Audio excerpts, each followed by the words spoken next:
کہ ہاتھوں میں تلوار اٹھانا پڑتا ہے، دشمن کی اوقات دکھانا پڑتا ہے، دین پہ چلنا کھیل نہیں ہے بچوں کا، سر دے کر اسلام بچانا پڑتا ہے۔ کیا کہنے حضرت، واہ واہ واہ، کیا بات ہے حضرت، واہ سبحان اللہ، سبحان اللہ حضرت، سر دے کر اسلام بچانا پڑتا ہے۔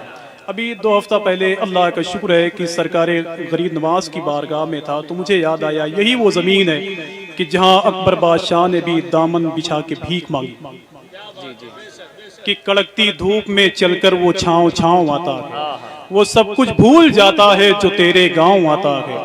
میرے خواجہ تمہاری بادشاہت کا ہے کیا کہنا، تیرے دربار میں اکبر بھی ننگے پاؤں آتا ہے۔ واہ واہ کیا بات ہے حضرت، تیرے دربار میں اکبر بھی ننگے پاؤں آتا ہے۔ اللہ کا شکر ہے کہ ہم اہل سنت والجماعت سے تعلق رکھتے ہیں جو سرکار غریب نواز سے محبت کرتے ہیں، اور دوسری ٹیم والے ہیں جن کو یہ لوگ پسند نہیں آتے، سمجھ رہے ہو؟ میں نے کبھی اپنی نظامت میں کہا تھا آج کے تقریباً 10 سال پہلے کہ جب ٹرین بند ہوتی ہے تو مسافر کے لیے پریشانی، جب اسپتال بند ہو تو مریض کے لیے پریشانی، یار جب اسکول بند ہو تو طالب علم کے لیے پریشانی، جب بند میں اتنی پریشانی ہے تو پھر دیوبند میں کتنی، واہ واہ واہ حضرت، جب بند میں اتنی پریشانی ہے تو پھر وہاں کتنی ہوگی۔ میں ایک شعر پڑھتا ہوں آرام سے اور دیکھتا ہوں کتنے لوگ وہاں تک پہنچتے ہیں جہاں علامہ قاری ریاض احمد، قاری اسرائیل صاحب اللہ اور قاری ہارون صاحب اللہ بہت پہلے وہاں بیٹھے ہوئے کہ ہاتھوں میں تلوار اٹھانا پڑتا، دشمن کی اوقات دکھانا پڑتا ہے، دین پہ چلنا کھیل نہیں ہے بچوں کا، سر دے کر اسلام بچانا پڑتا ہے، کوئی گورنر ہو یا وزیر اعظم ہو ابے خواجہ کے دربار میں آنا پڑتا ہے۔ کیا کہنے حضرت، واہ بہت خوب حضرت، واہ واہ بہت اچھا حضرت، واہ خواجہ کے دربار میں آنا پڑتا ہے، خواجہ کے دربار میں آنا پڑتا ہے۔ بیچ میں ایک شعر اور یاد آیا تھا کہ ظلم و ستم نہ خنجر و تلوار سے ہوا، اسلام کو عروج تیرے پیار سے ہوا، اجمیر کی گلی میں یہ اکبر بھی کہہ اٹھا سلطان جو ہوا تیرے دربار سے،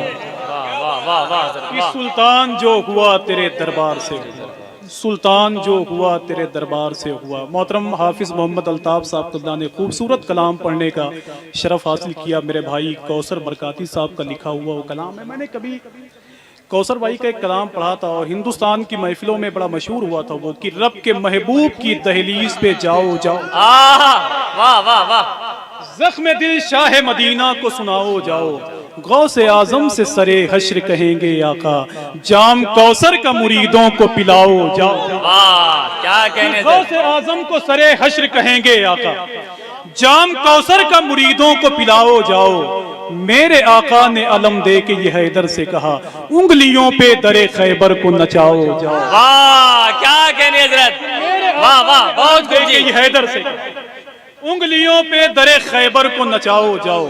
اور دیکھنا چاہتا ہوں کہ اپنے شہر اپنے گاؤں کے شاعر کی آواز پر کتنا بولتے ہیں، شعر تو ان کے ہیں، پڑھنے والا میں ہوں، لیکن آپ نہیں بولیں گے تو پھر اس شعر کو آج کے بعد ہندوستان میں اپنا بتا کے پڑھیں گے کہ رب کے محبوب کی دہلیز پہ جاؤ جاؤ، سمجھ رہے ہو؟ ایک وہابی نے ایک سنی سے کبھی پوچھا تھا کہ یار جہنم اور جہنم میں کیا فرق ہے، اس نے کہا تمہیں جانے سے مطلب ہے کہ اعراب سے مطلب ہے، کہ رب کے محبوب کی دہلیز پہ جاؤ جاؤ۔ اب دیکھتا ہوں کتنے لوگ وہاں تک پہنچتے ہیں، اتنے اچھے لوگ بیٹھے ہوئے ہیں کہ آج گونگا آدمی بھی کامیاب ہو جائے گا، اللہ سب کو خوش رکھے یار، کہ رب کے محبوب کی دہلیز پہ جاؤ جاؤ، زخم دل شاہ مدینہ کو سناؤ جاؤ، غوث اعظم سے سرے حشر کہیں گے آقا، جام کوثر کا مریدوں کو پلاؤ جاؤ، میرے آقا نے علم دے کے یہ حیدر سے کہا انگلیوں پہ در خیبر کو نچاؤ جاؤ، اور نزدیوں نارے جہنم میں ہے جلنا تم کو، ابے جتنا بھی خانہ کعبہ میں تم واہ حضرت بہت خوب، نعرے تکبیر، نعرے رسالت، عشق محبت عشق محبت عشق محبت عشق محبت، مدرسہ جامعہ فیضان العلوم، نعرے تکبیر، نعرے رسالت، واہ واہ حضرت، کہ جتنا بھی خانہ کعبہ میں تم آؤ جاؤ، جتنا بھی خانہ کعبہ میں تم آؤ جاؤ۔ اگر آپ کا دل کہے تو ایک شعر اور پڑھ دوں بس، سنیں گے آپ لوگ؟ کتنے لوگ سنیں گے؟ ذرا ہاتھوں کو اٹھائیں ماشاءاللہ۔ حافظ الطاف صاحب نے ایک شعر پڑھا تھا، وہ صابر پاک کے حوالے سے، مجھے ایک شعر بس یاد آ رہا ہے ایسے کہ بن کے رحمت کوئی آتا ہے چلا جاتا ہے، واہ واہ واہ، بن کے رحمت کوئی آتا ہے چلا جاتا ہے، اپنے دامن میں چھپاتا ہے چلا جاتا ہے۔ واہ سبحان اللہ حضرت۔ اور اس کے بعد جو آنے والا شعر ہے وہ سرکار امام حسین کے سوتیلے بھائی مولا عباس کے حوالے سے۔ یہ مولا عباس بڑے بہادر تھے، جن کے بارے میں ایک شاعر نے کہا تھا کہ تیروں سے بجھی پیاس کو سمجھی ہی کہاں ہے، مشکیزے کے احساس کو سمجھی ہی کہاں ہے، کیا تب سرا عباس سے علمدار پہ ہوگا، دنیا ابھی عباس کو سمجھی۔ جی جی، میں نے اللہ کا شکر ہے کہ مولا عباس کی بارگاہ کو اتنے قریب سے چوما ہے جیسے یہ مائک ہے، وہ مولا عباس کی بارگاہ تھی، مولا عباس کی۔ اتنے پڑھے لکھے لوگ، پڑھا لکھا دماغ، پڑھی لکھی ذاتیں یہاں موجود ہیں۔ میں ایک بات کہتا ہوں کہ یار کہ کربلا شریف کے میدان میں جب 72 لوگ گئے تھے تو ان کو مارنے کے لیے یزید نے 22,000 کی فوج استعمال کیوں کی تھی؟ نعروں سے استقبال کر لیں خطیب ہندوستان علامہ مفتی عمران حنفی صاحب اللہ مراد آبادی کی آمد ہو رہی ہے۔ نعرہ تکبیر، نعرہ رسالت، یا رسول اللہ، مسلک اعلی حضرت، مسلک اعلی حضرت، جلسہ دستار بندی، جلسہ دستار بندی، علماء اہل سنت، علماء اہل سنت، نعرہ تکبیر، نعرہ رسالت، محافظین مسلک اعلی حضرت، محافظین مسلک اعلی حضرت، نعرہ تکبیر، نعرہ رسالت، سبحان اللہ، جی ماشاءاللہ کرم فرمائیں، سبحان اللہ، سبحان اللہ، سبحان اللہ، ماشاءاللہ۔ اللہ کا شکر ہے کہ خطیب ہندوستان حضور شاہ علامہ مفتی عمران حنفی صاحب اللہ مراد آبادی کی آمد ہوئی ہے۔ اللہ ان کا سایہ دراز فرمائے، ان سے محبت کی توفیق عطا فرمائے، ان کی باتوں پہ عمل کرنے کی توفیق عطا فرمائے۔ بیٹھیں بھائی، بیٹھیں بیٹھیں بیٹھیں بیٹھیں۔ کہ بن کے رحمت کوئی آتا ہے چلا جاتا ہے، اپنے دامن میں چھپاتا ہے چلا جاتا ہے۔ علامہ مفتی عمران حنفی صاحب اللہ موجود ہیں، حضرت کی موجودگی میں ایک بات کہتا ہوں کہ جب 72 گئے تھے میدان کربلا میں تو ان کو شہید کرنے کے لیے یزید نے 22,000 کی فوج کیوں استعمال کی؟ اگر وہ چاہتا تو 72 کو مارنے کے لیے 2-4 ہزار کافی تھے، 72 کو مارنے کے لیے 5 سے 10 ہزار لوگ کافی تھے، پھر یہ 22,000 لوگ کیوں آئے میدان کربلا میں؟ تو ایک خطیب نے اس کا جواب دیا تھا کہ یزید کو معلوم تھا کہ 72 میں کچھ ایسے ہیں جن کی رگوں میں مولا علی کا خون شامل ہے، اکیلا آئے گا ہزاروں کو مارے گا، کیا کہنے حضرت، اکیلا آئے گا ہزاروں کو مارے گا۔ جب سرکار امام حسین کی بہن مخدومہ زینب یزید کے دربار میں پہنچی تو یزید سے مخاطب ہو کے ارشاد فرماتی، یزید تم میرے نانا کے دین کو مٹانا چاہتا ہے، تو میرے بھائی حسین کے لیے اس زمین کو تنگ کرنا چاہتا ہے۔ تھوڑی دیر کے بعد اذان کی آواز آئی تو مخدومہ زینب نے ارشاد فرمایا کہ یزید یہ بتا اذان کی اس آواز میں تیرے نانا کا نام لیا جا رہا ہے کہ میرے نانا کا نام لیا؟ ایک مفہوم ہے، دیکھیں آپ بس کہ بن کے رحمت کوئی آتا ہے چلا جاتا ہے۔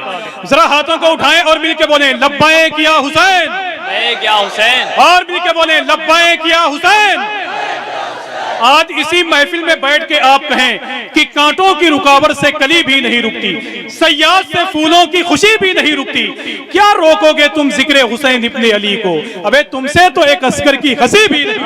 کیا کہنے جی، واہ، اور مل کے بولو لبیک یا حسین، لبیک یا حسین، لبیک یا حسین۔ لبیک یا حسین، حضرت دیکھیں جی کہ بن کے رحمت کوئی آتا ہے چلا جاتا ہے۔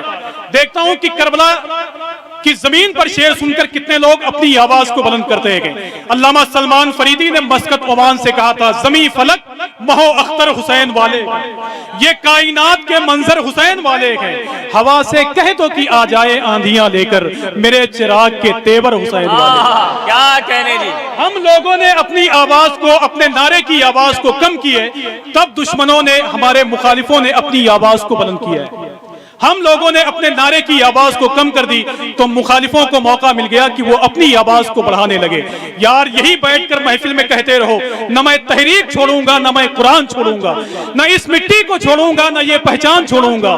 تمہیں کرنی ہے جتنی کوششیں کر لو مٹانے کی, نہ میں اسلام چھوڑا ہوں نہ ہندوستان چھوڑوں گا. واہ کیا کہنے ہیں حضرت, واہ واہ حضرت, واہ بہت خوب جی, واہ واہ واہ, نہ میں اسلام چھوڑا ہوں نہ ہندوستان چھوڑوں گا. واہ واہ. جلدی پڑھتا ہوں دیکھیں آپ کہ بن کے رحمت کوئی آتا ہے چلا جاتا ہے, اپنے دامن میں چھپاتا ہے چلا جاتا ہے.